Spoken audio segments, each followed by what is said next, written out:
En Côte d'Ivoire, l'élection présidentielle d'octobre approche à grands pas et une sorte d'agitation s'empare du plus vieux parti du pays, le PDCI-RDA, cofondé jadis par Félix Houphouët-Boigny. Et pour cause, Jean-Louis Billon défie celui qui pourrait bien être le candidat naturel du parti, Tidjane Thiam. Les hostilités ont commencé par des passes d'armes verbales, Jean-Louis Billon accusant Tidjane Thiam d'être hors sol. Tidjane, pour qui j'ai beaucoup de respect, est parti en 2000. Il revient en Côte d'Ivoire à partir de 2023. En 2022, il fait une visite, il repart, il revient en 2023. 23 ans. Quand il partait en Côte d'Ivoire, il y avait 18 millions d'habitants. Il y en aura 30 là, dans quelques mois. C'est difficile. Et je pense que par décence, il ne devrait même pas être candidat. Je le dis en toute honnêteté, vous prenez une constitution comme celle des États-Unis, qui est la plus pragmatique. Pour être candidat, il faut avoir vécu les 14 dernières années dans le pays. Et c'est normal. Tidjane Thiam, de son côté, a renvoyé Jean-Louis Billon à son statut d'héritier, son talent particulier. Les postes que j'ai occupés dans ma carrière, je les ai eus au mérite, pas par filiation, je les ai eus au mérite, à chaque fois. Donc, qu'on me dise que moi, avec un profil pareil, j'ai peur de la compétition, j'ai peur de qui ? La compétition de qui ? Bref, la famille vit ses meilleurs moments, on va dire, pour être ironique. Finalement, Jean-Louis Billon a été convoqué par le comité de discipline de son parti, un comité finalement suspendu dans des conditions rocambolesques. Alors, Franck Toty, sacrée semaine au PDCI. J'aimerais, dans le premier temps, que tu évoques le pédigré des deux hommes qui se font face. Tidjane Thiam, c'est l'aristocratie, le petit-neveu d'Houphouët-Boigny, et Jean-Louis Billon, l'héritier du groupe Sifka, le plus gros empire industriel ivoirien. Oui, en fait, c'est deux fils à papa qui... Un fils à papa premier de la classe et un fils à papa qui a fait une école de commerce moyenne en France. Exactement. Alors, Jean-Louis Billon, c'est le plus grand employeur après l'État de Côte d'Ivoire. Il a fait ses armes dans l'économie, dans le commerce, et aujourd'hui, après avoir gravi les échelons politiques, entre guillemets, maire d'une ville dans le nord, maire, député maire, ensuite président du conseil régional d'une région dans le nord de la Côte d'Ivoire. La région du Hambol. Du Hambol, et il s'estime viser plus haut. Et donc, il dit qu'il prépare sa candidature depuis 2015.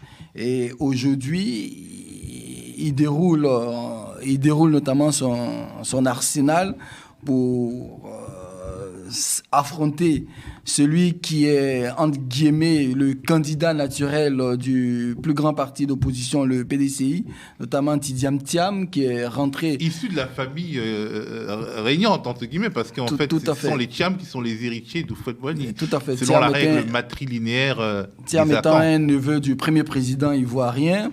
Et aujourd'hui, il y a comme une sorte de guéguerre entre ces deux personnalités qui nous rappellent tant bien que mal la parenthèse de 1993, après le décès de Félix Houphouët-Boigny, la guerre et la guéguerre entre les pro-Bédié et les pro-Ouattara. Aujourd'hui, on a une petite similitude entre cette situation, le décès du président Henri Konan Bédié, président du PDCI-RDA, l'accession à la tête du parti de Thiam, et on a Billon qui joue les troubles faits, en quelque sorte. Qui fait aussi des projets en illégitimité, parce que selon lui, Tidjane Thiam ne devrait même pas être candidat. Tout à fait, parce qu'il le dit et il le clame très haut que Tidjane Thiam a un trou de plus d'une vingtaine d'années concernant la politique ivoirienne, donc il ne devrait pas, il le dit, il le clame, il ne devrait pas être le candidat naturel du PDCI-RDA. Et cette guéguerre fait les affaires du RHDP. Alors justement, on a évité peut-être l'affrontement parce qu'il devait y avoir un comité de discipline. Oui. Les partisans de Jean-Louis Billon s'étaient préparés à en découdre. Et puis finalement, il y a quelque chose qui s'est passé. Tout à fait. Le porte-parole du PDCI l'a dit au cours d'un déjeuner de presse, et il a dit que selon les informations, il allait y avoir du grabuge, des affrontements entre partisans, et c'est pour toutes ces raisons qu'ils ont sursoir à la rencontre entre le conseil des disciplines et Jean-Louis Billon, qui est reporté à une date ultérieure. Donc, parce qu'ils avaient des informations d'ordre sécuritaire selon lesquelles il y allait avoir des troubles faits. Voilà, des troubles faits au sein du PDCI, à l'extérieur au PDCI. Tout est-il que ce qui se trame en ce moment au PDCI fait les affaires du RHDP et puis on y voit plus ou moins la main d'Alassane Ouattara derrière. Vrai ou faux? En tout cas, le grand bénéficiaire de cette guéguerre à l'intérieur du premier parti d'opposition, c'est bien Alassane Ouattara et le RHDP. Alors, est-ce que, Norbert, est-ce qu'on peut légitimement soupçonner Alassane Ouattara de piloter Jean-Louis Billon pour affaiblir Thiam? Parce que Jean-Louis Billon est très RHDP ou même RDR compatible, en ce sens qu'il était ministre d'Alassane Ouattara, en ce sens qu'il était sous Gbagbo, plutôt proche d'Alassane Ouattara que d'Henri Konan Bédié. Évidemment. Toi qui étais en Côte d'Ivoire dans cette période, le portrait robot politique de Jean-Louis Billon. Oui, non, mais tu as tout dit, Franck également, et poser ta question, n'est-ce pas y répondre? Que dire de plus? À qui profite le crime? Voilà, on peut continuer dans les métaphores. Non, bien sûr. Moi, je ne sais pas. Hein, je ne sais pas ce que ça va donner, mais je ne suis pas sûr que la tempête dans le verre d'eau va se transformer en ouragan force 10. Parce que...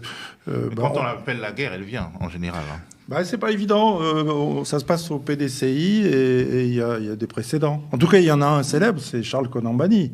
Là, mais Tidjane Thiam n'est pas Henri Konan Bédié. Il n'a pas la légitimité historique de Henri Konan Bédié. Oui, mais le PDCI reste le PDCI. C'est-à-dire c'est un édredon, c'est inamovible, c'est un paquebot qui est sur sa lancée. Parti stalinien, disent. J'ai pas dit ça, mais bon, Charles Konan Banny, c'était pas mal non plus. Ancien Premier ministre, des soutiens à Paris, et puis des soutiens politiques dans la Chiraki, dans la presse. J'en sais quelque chose. Qu'est-ce que ça a donné? Rien. Non, je ne crois pas. Si vous voulez, je peux vous raconter, je peux vous citer une très très bonne source au sein du PDCI. Je continue à suivre de très près ce parti qui m'intéresse beaucoup, absolument, et qui me citait l'anecdote, enfin la fable du corbeau et de l'aigle. Donc, Franck, tu dois connaître cette histoire par cœur. Le corbeau est le seul oiseau qui ose s'attaquer à l'aigle. Et donc, lorsque le corbeau se pose sur le dos de l'aigle et agace son cou de son bec, l'aigle, que fait-il?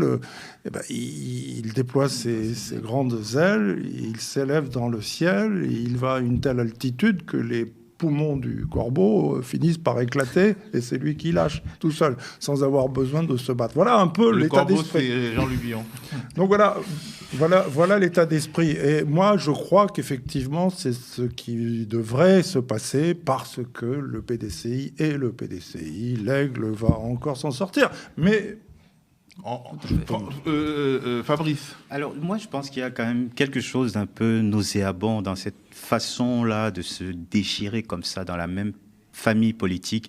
Je crois que on devrait déjà remettre en question cette notion de candidat naturel, toutes ces imbrications de rapports intimes entre l'ancienne génération et ceux qui viennent après.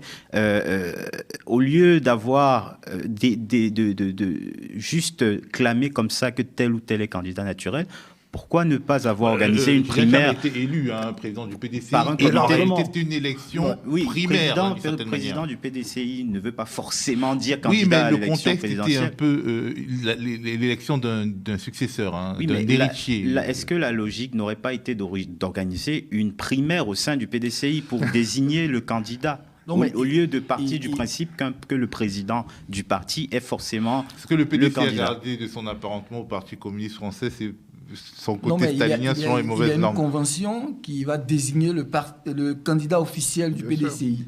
Et à cette convention, si M. Billon le veut bien et il a dit qu'il le voudrait, il pourra participer à cette convention. Mais on le sait tous déjà que celui qui sortira candidat officiel du PDCI, c'est bien Thiam, le président du PDCI. Ouais, il a aussi le poids historique de Félix Houphouët-Boigny, il a aussi le poids ethnique des Baoulés. Alors si tu le dis, alors la messe est dite, le match est plié. Je rappelle quand même qu'au moment de l'élection du président il y avait un candidat qui a fini par retirer sa candidature et rallier Thiam et qui tenait ce même langage. C'était Noël Akossi-Benjo qui disait que le président c'est une chose et le candidat c'en est une autre. Et puis finalement, ça a duré un temps et puis on n'en a plus entendu parler. Donc voilà ce qui s'est passé au PDCI. Il y a eu un précédent, donc on en a parlé, il y a eu un débat. Bon, et puis le PDCI est resté le PDCI. Ça reste de vieux réflexes, pardon, ça reste vraiment pour moi de vieux réflexes d'une politique qui devrait être révolue. Aujourd'hui, c'est un parti unique, le PDCI à la base. Et puis aussi, quelque part, ce qui est frappant, c'est la puissance des grandes familles dans la politique contemporaine en Afrique. C'est-à-dire qu'au PDCI, effectivement, tu as des personnages comme Jean-Louis Billon et Tidjane Thiam. Quand vous allez au Kenya, tu as des grandes familles comme la famille Kenyatta, même Odinga, ce sont des princes de la politique que l'on rencontre quand même dans plusieurs pays. On n'est pas dans un royaume. Ça ressemble à ça, comme on a d'ailleurs la plus grande démocratie du monde, entre guillemets, avec des dynasties politiques. Yannick. Mais au-delà de tout, en fait, je pense que la question, le problème soulevé par Jean-Louis Billon est très légitime parce qu'on a là deux candidats, un candidat relationnel et un candidat transactionnel. Monsieur Thiam nous fait plus penser à Lionel Zinsou, qui débarque à la veille des élections, participe. Si à la fin ça se tourne mal et qu'il perd, il retourne là où il était. Donc on a là un candidat transactionnel qui vient faire la politique comme une transaction. Et le candidat relationnel qu'est Monsieur Billon, il est dans le pays, il emploie des Ivoiriens, il contribue à la production de la richesse. Donc on a deux profils totalement différents. Et mais c'est aussi Bolloré président, ou bien Bouygues président. Il y a aussi ça, c'est-à-dire, est-ce qu'on imagine... Non, mais on peut parler à Trump. Non, Trump est beaucoup moins riche dans le contexte américain que Jean-Louis Billon dans le contexte ivoirien, sachant que Jean-Louis Billon a fait sa fortune, enfin cette famille a fait sa fortune grâce aux privatisations des années Bédier, grâce au pouvoir. Lorsqu'on cumule la richesse de toute l'équipe de Trump, c'est-à-dire Donald Trump lui-même, Elon Musk, Thiel et tout le monde, oui, bien sûr. On est à 1 trillion. Donc on est carrément dans une...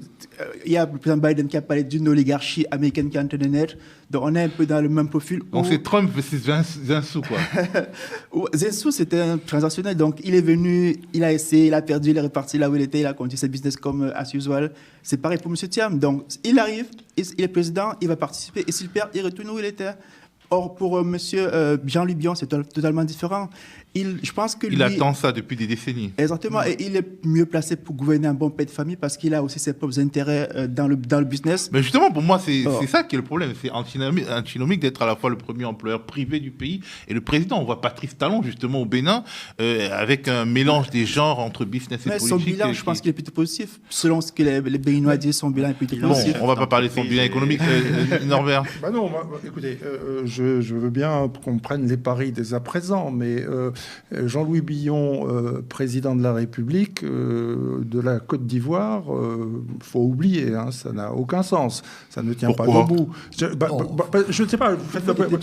En revanche, ce que tu disais tout à l'heure, Théo, et ce que confirmait Franck, c'est la question à qui profite le crime. C'est-à-dire que cette querelle, cette tempête dans un verre d'eau, pour moi, elle est instrumentalisée. Et je ne pense pas, moi, que ce soit une tempête dans un verre d'eau. Je pense que c'est le début d'un feuilleton. On verra bien. On enregistre. Mais de toute façon, c'est le jeu normal du RHDP que de faire ça aussi bien au PDCI qu'au PPACI. Pour l'instant, ça a fait long feu au PPACI, mais on ne sait jamais. L'année ne fait que commencer. C'est normal de tenter d'affaiblir ses adversaires. Une fois de plus. Exactement. Mais il y a une petite... je voudrais quand même rajouter quelque chose au sujet du PDCI 2025. C'est qu'il y a une revanche très forte à prendre pour les militants. Parce que maintenant, les choses sont très claires. Robert Bourgi l'a dit, l'élection de 2010 a été trichée, c'est Laurent Gbagbo qui avait gagné. La France a installé Alassane Ouattara au pouvoir. Mais n'oubliez pas une chose, c'est que pour pouvoir réussir cette opération, il fallait qu'au premier tour, on élimine le PDCI, qui aurait probablement gagné l'élection présidentielle s'il était passé au second tour. Et donc cette revanche, elle est historique dans la tête des militants. Le PDCI, c'est ça, le militant du PDCI, c'est ça qu'il a en tête. C'est pas tant la querelle. Ça fait 40 ans. C'est pas tant la querelle Billon-Thiam, ça, je pense que ce qu'ils veulent, c'est reprendre le pouvoir. Et pour ça, il leur faut un candidat que, manifestement, le pouvoir exécutif ivoirien cherche à affaiblir. Voilà, donc c'est pour ça que je pense que l'aventure Billon fera long feu. Alors c'est dans ce contexte que Kone Kanchinan, le porte-parole Laurent Gbagbo, a évoqué en des termes assez durs l'éviction de son champion de la course à la prochaine présidentielle, question qu'il a qualifiée de hautement conflictuelle en choisissant bien ses mots. Il y a des questions qui sont pour le PPACI non négociables. Elles sont non négociables. Il s'agit de la question de la candidature de notre candidat que nous avons souverainement choisi. Et cette question, le gouvernement ne peut pas continuer de diluer, du moins de jouer avec, d'essayer de la contourner. Elle est au centre du débat politique aujourd'hui et c'est une question hautement conflictuelle. Il ne faut pas avoir peur de dire les mots. Elle est hautement conflictuelle pour la Côte d'Ivoire. Et donc, si nous voulons effectivement que les vœux que nous formulons pour 2025 prospèrent et que ce soit des vrais vœux, il faut que tout ce qui est conflictuel soit élagué. Et cette question-là, elle est hautement conflictuelle. On doit l'élaguer. On doit absolument l'élaguer avant la fin de ce trimestre. On a l'impression que le PPACI compte sur la communauté internationale pour faire entendre raison à Alassane Ouattara, ce qui peut laisser songeur, Franck. Non, pas du tout. Le PPACI ne compte pas... de l'ONU, tout le temps. Non, le PPACI ne compte pas sur la communauté internationale, notamment l'ONU. En fait, ce que Laurent Gbagbo a voulu dire, c'est que l'ONU et la communauté internationale qui ont installé Alassane Ouattara, aujourd'hui, reconnaissent la nécessité de réinscrire Laurent Gbagbo dans ses droits civils et politiques. Et donc, en le disant, et enfin, si on veut le dire beaucoup plus terre à terre, tes supporters, les gens, tes parrains qui ont contribué à ton installation au pouvoir, aujourd'hui, reconnaissent que je suis victime, comment on appelle ça, d'une injustice qu'il faudrait réparer en réinscrivant mon nom sur la liste électorale. En clair, c'est ce qu'a voulu dire Laurent Gbagbo quand il a dit que même le secrétaire général de l'ONU était d'accord qu'il fallait le réinscrire. Le secrétaire général de l'ONU qui était un camarade de Gbagbo, puisque c'est Laurent Gbagbo, tout à fait, voilà. Et puis, n'oublions pas une chose, c'est que Laurent Gbagbo a été reçu par l'ambassadeur de France à Abidjan. Oui, mais ça ne devrait pas être un événement qu'un ancien président soit reçu par un ambassadeur. Il devrait être reçu... Non, je le souligne au passage. Donc, on verra bien ce qui va se passer. Et imaginez une mais justement, moi, j'ai sans l'impression qu'il y a une sorte d'illusion ou d'attente de ce côté-là, d'un rééquilibrage de la communauté internationale en faveur du PPACI. Est-ce que c'est crédible? Est-ce que c'est possible que la communauté internationale s'amende et fasse droit à Laurent Gbagbo? Ça me semble... les faits sont là. Je reprends la déclaration de Robert Bourgi, c'est pas rien. Mais Robert Bourgi n'est pas la communauté internationale. Mais c'est la conséquence de ce qui devait être. C'est un freelance de la diplomatie. Quand Laurent Gbagbo est acquitté par la CPI, qui est le canon de fusil de la communauté internationale, aujourd'hui, le PPACI et son leader sont en droit d'attendre un changement de paradigme au niveau de cette communauté internationale. Non, mais je pense que le changement, c'est ce qui doit se passer au sein des partis. Je pense que le président Gbagbo, il a fait ses classes, il a fait son temps, il a été aux affaires. À un moment donné, il faut préparer la relève et transmettre. Tout pareil comme le président Ouattara. Donc aujourd'hui, le débat sur est-ce que M. Gbagbo va se présenter, je pense que c'est un peu borderline. À un moment donné, il devrait au moins pouvoir avoir le droit d'être éligible, même si c'est pas. Chez nous, les vieux attendent qu'on les porte pour les déposer à côté. Donc, ils doivent apprendre à transmettre par eux-mêmes. Donc, aujourd'hui, c'est lui qui doit proposer des jeunes, les encadrer, les supporter. Contrairement au débat qu'on a eu sur Billon-Thiam, je pense que si le parti choisit Laurent Gbagbo, il est éligible, il devrait être tranquillement pouvoir se présenter. Après, les Ivoiriens sont libres d'opter pour lui ou pas. Derrière, il faut juste qu'il y ait une certaine équité. Je ne pense pas que la communauté internationale veuille particulièrement se mouiller. L'ONU, enfin, le précédent que représente la Côte d'Ivoire en termes de troubles politiques fait qu'aujourd'hui, personne à l'international n'ira essayer de faire quelconque pression, à mon avis. Oui, mais de toute façon, d'une manière ou d'une autre, le retour au pouvoir de Laurent Gbagbo serait un désaveu pour la France et pour les États-Unis. En pleine querelle avec l'AES, etc., la communauté internationale ne favorisera absolument pas l'élection de Laurent Gbagbo. Au niveau international, il y a un facteur très important, c'est qu'aujourd'hui, la Côte d'Ivoire est un grand créancier des marchés. Donc, la communauté internationale sera plus tournée vers ce candidat qui puisse garantir cette stabilité et une certaine solvabilité de l'État ivoirien. C'est-à-dire quelqu'un qui puisse... lui, peut-être en premier, et en deuxième, on sera plus... Et en deuxième, est-ce que tu peux nous rappeler les dates de naissance d'Alassane Ouattara et de Laurent Gbagbo? Parce que tout à l'heure, tu as dit... Non, il a dit les deux. Laurent Gbagbo était trop vieux. Il dit que les deux sont trop vieux. Oui, mais tu as dit que c'était un gage de solidité. Non, il dit pour la communauté internationale. Pour la communauté internationale, ils sont plus tournés vers la préservation de leurs intérêts, les intérêts économiques. Donc, et pour ça, les profils, justement, comme Jean-Louis Billon, comme Tidiane Thiam, sont les profils, je pense, pour moi, qui seront les plus plébiscités à ce niveau-là. Pour toi, mais... non, pour eux, il veut dire. Franchement, qui va décider du sort des Ivoiriens, sinon les Ivoiriens eux-mêmes? Ça, il faut qu'ils aient le choix lors des élections. Un choix éclairé surtout, parce que justement, c'est pour ça qu'on est là. Il faut qu'ils puissent voter pour qui ils ont envie de voter. Et on ne peut pas dire qu'il y a très peu d'Ivoiriens qui ont envie de voter pour Laurent Gbagbo. Il y en a un certain nombre.